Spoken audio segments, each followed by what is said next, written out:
These timelines, man, they can get a little confusing sometimes.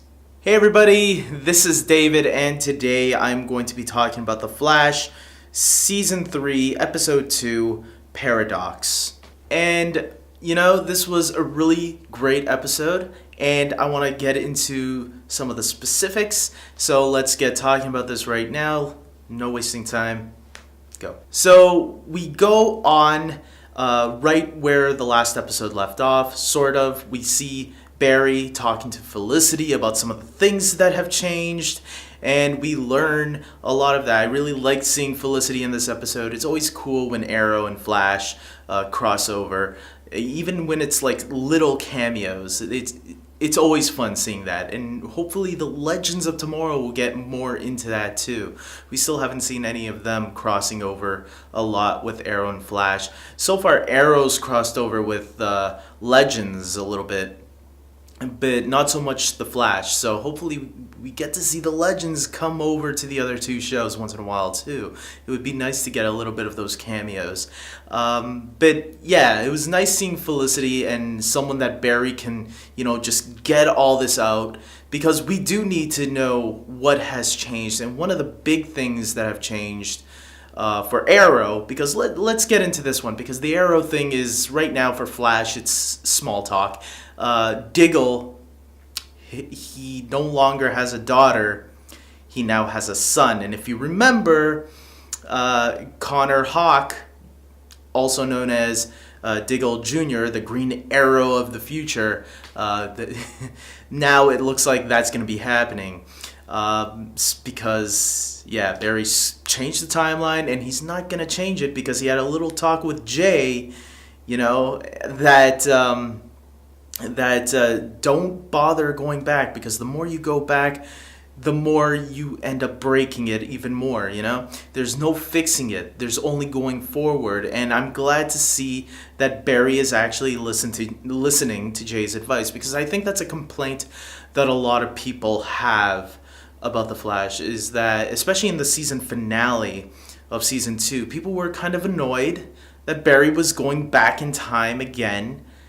And I think he needed that talk for someone to finally sit him down, set him straight, and say, look, don't bother going back into the past again, because you're just gonna screw it up. And hopefully this is the last of Barry going back to that time period to change it. So unless he's going back in time to stop himself from changing it, okay, we'll see. But it looks like Barry's already starting to fix the timeline.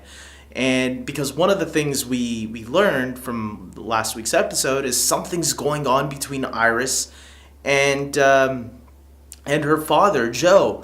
And we learned that apparently in this timeline, Iris never told Joe, or never forgave Joe, for telling her about her mother. Where in the other timeline, she easily forgave him, which I was happy about. And now we got to see what it was like that if she didn't forgive Joe. And I'm happy we're back to that, like, all nice and hugs again, because I didn't like that Iris wasn't talking to Joe anymore. I'm glad Iris was actually not quick, but like towards the end of the episode, she realized, you know what, we're fighting over something silly. Let's just hug it out. You are my dad. I love you. And Joe was quickly, easily able to embrace that, thankfully. And Cisco had a big thing too. He was angry at Barry because Barry, in this timeline, never wanted to go back in time to save Dante, Cisco's brother, which I'm going to say, at first I wasn't too sure how I felt about emo Cisco, but then by the time it was building up more and we got to understand it a lot more and see even Barry's pain for this happening to Cisco, and then they had that hard talk together. I actually really felt bad for Cisco afterwards, because you understand where he's coming from. And man, the coolest part of the episode, though, obviously one of the coolest parts about the episode, was when Barry and Cisco, or Vibe, tag team against the rival who has returned because of this new threat, Alchemy. So if you were someone that didn't want to see any more speedsters, well, it looks like they're shaking things up. I don't know who Dr. Alchemy is. The name sounds familiar. Maybe I see him in animated form. But he seems like a creepy-ass villain. He brought back the rival to go after Barry. Barry failed. Oh no, the rival failed. So, man, Alchemy just killed him. So I think that was the writer's way of saying, because Season 2 was very much like Season 1, because we got, two speedsters as the main villain, it looks like this was the writer's way of telling us, and the producers, that they're shaking things up. We made you guys think that we were going to do a speedster again in this third season, but we're actually not. We're changing it up. We're using Dr. Alchemy as our main villain, who doesn't seem to be a speedster, but he is something completely different, which I'm very excited to see what they're going to do with this villain. He seems really interesting already, and the thing we're wondering now is who is the guy in that suit. Now, we can all presume it's Tom Felton, who, Draco Malfoy from the Harry Potter franchise, because, he doesn't like Barry either. So is he the guy behind that mask? I don't think so, because I think it's too easy to go that route.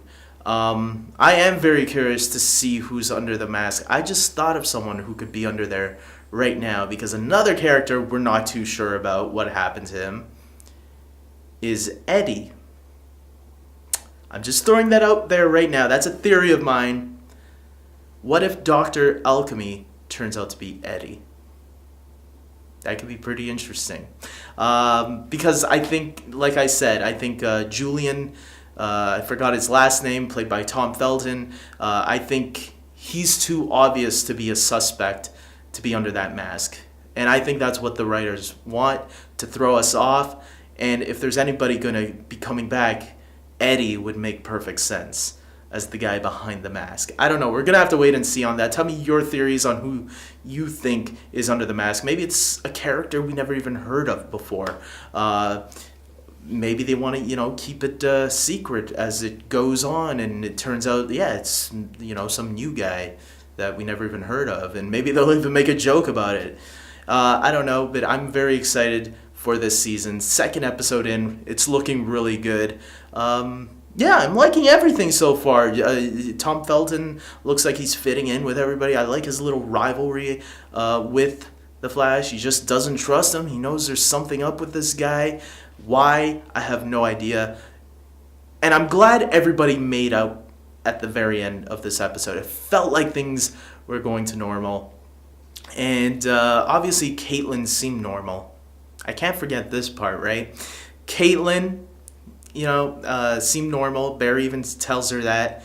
But she has this worried look on her face. He says something, and then what happens after he leaves the room? Caitlin puts out her hand, and ice starts coming out. She starts, making ice powers and hinting that, oh shit, she's Killer Frost. What the heck happened in this timeline now? Is she gonna turn evil? I don't want Caitlin to turn evil. I want Caitlin to stay good. I'll be so sad if they turn her evil. Man, we got evil Caitlin last season in Killer Frost on Earth 2. We don't have to go that way, Let's I don't know. We're gonna have to wait and see how this all plays out with Caitlin. Now we're all gonna be worried. Is she gonna turn evil? This is crazy. So I think that's about it, guys. I think I covered everything. I'm very excited. This was a really good episode, really fun.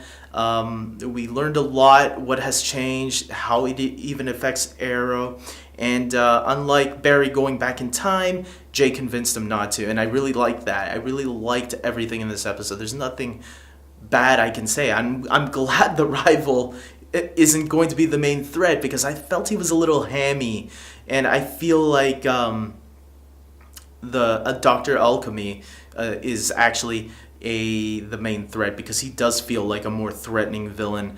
And I'm glad Barry asked Cisco to maybe we can tag team again one day, and Cisco looked like at first nah, but then he was like, you know what, maybe one day.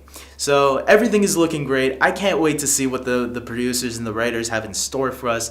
Let's do this. Let's have all 4 DC shows be strong. Arrow was great last week. Supergirl was great yesterday. We still have to see Legend of Tomorrow this Thursday. Hopefully that one is up to par with the rest of these 3 shows. Let's do this. This is a great time for the CW. And until next time, guys, subscribe to my channel. Like this video if you agree with me. Comment below. Tell me what you thought of the episode. Everybody has different opinions. Was there anything you liked, you didn't like? Share your theories, whatever you guys want. And check me out on Facebook and Twitter, especially Twitter, because I use that a lot. And until next time, guys, take care.